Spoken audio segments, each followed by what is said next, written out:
Hey everybody, Greg here again. Just a quick one today, really simple.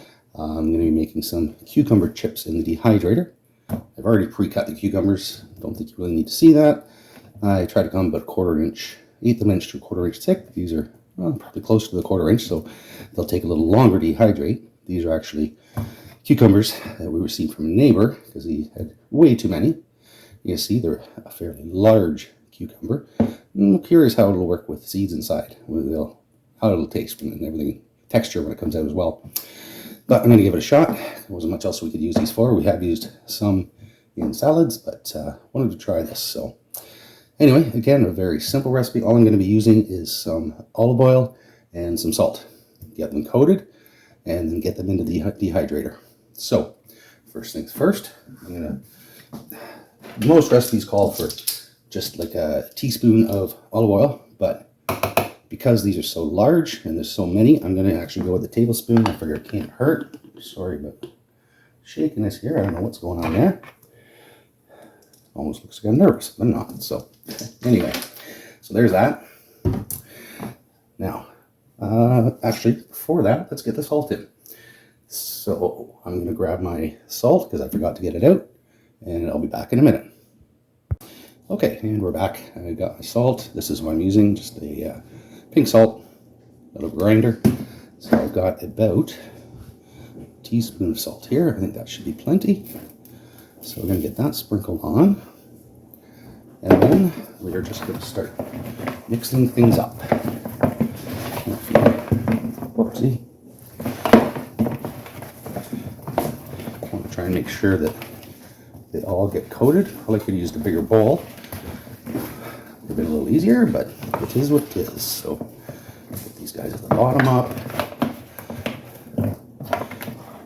A larger bowl. Probably could have used like a plastic spoon to stir as well. Might have been easier.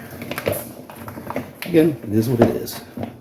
There's a couple there that we need to pull out and make sure they get coated too. So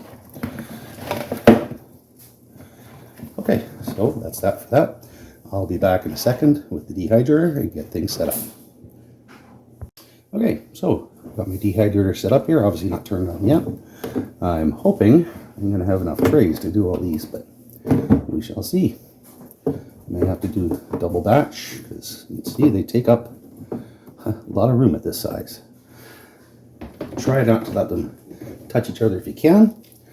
Not a huge deal if they don't, because they will eventually draw themselves away from each other. Next tray, just get locked in. There we go. Once again, I'm going to speed you up here now until we get to the end. No point in watching me put every single one on. So.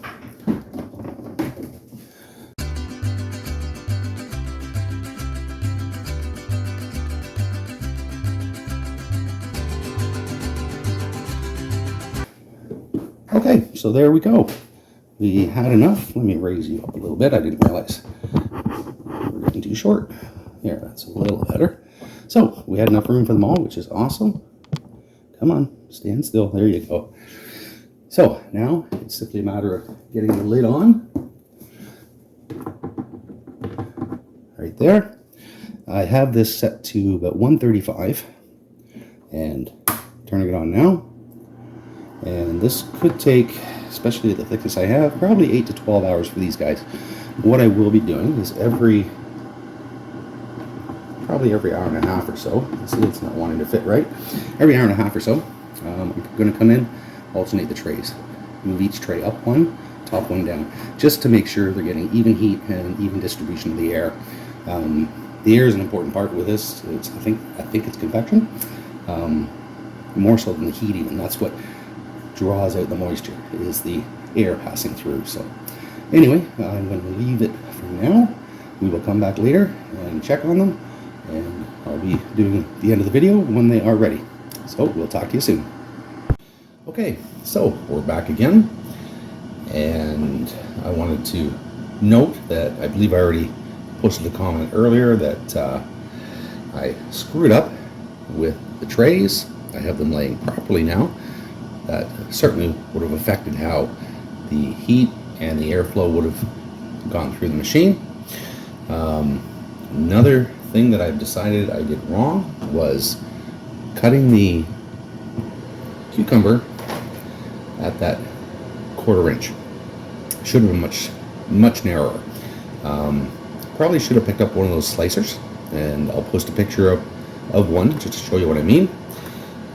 Regardless, we're going to continue with this. I think I'm still going to get some good cucumber chips out of this. It's just going to take a lot longer than I expected. So what I'm doing here, this is again what I've been doing about every hour and a half, is simply take the top group of trays, place them off to the side. You can see these guys that have been at the bottom, they're getting a little more dehydrated, certainly not crisp yet.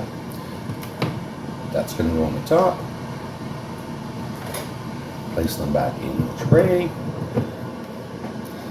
and cover it off. So we're going to let that run for another hour or so tonight. Unfortunately, we're getting towards the end of the night. So what I'm going to be doing is turning this off before I go to bed and getting it running again tomorrow. The other thing I did was I went up to 160 degrees again, just because I cut them so thick. My mistake, but learn from your mistakes. So anyway, I'm going to continue with this. I'm hoping they still come out good. We will find out hopefully tomorrow. All right, we will talk to you soon. Okay, so here we are, day 2.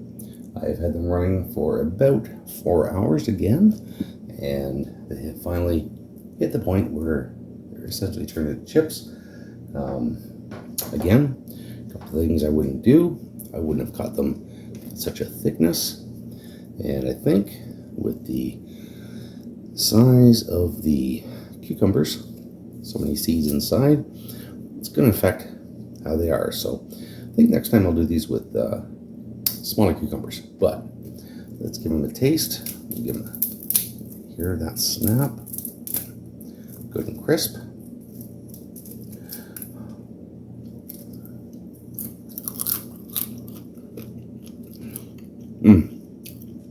You know what? Flavor is still good, and the seeds don't seem to make a difference. So maybe these will be okay.